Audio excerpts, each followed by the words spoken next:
সূরা রহমানের মধ্যে বলা আছে যে আমার কোন কোন নিয়ামত তোমরা অস্বীকার করবা। এই জন্য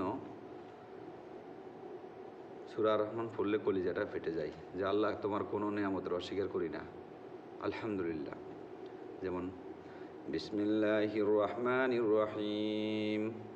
আর রহমান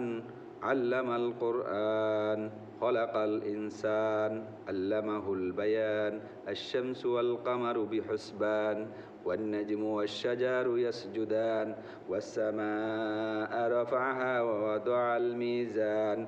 আল্লা তাতগাউ ফিল মিজান ওয়া আকিমুল ওয়াজনা বিল কিসত ওয়া লা তুখসিরুল মিজান ওয়াল আরদা ওয়াদা'আহা লিল আনাম ফিহা ফাকিহাতুন ওয়া নাখলু যাতুল আকমাম ওয়াল হাব্বু যুল আসফি ওয়ার রাইহান ফাবিআইয়ি আলাই রাব্বিকুমা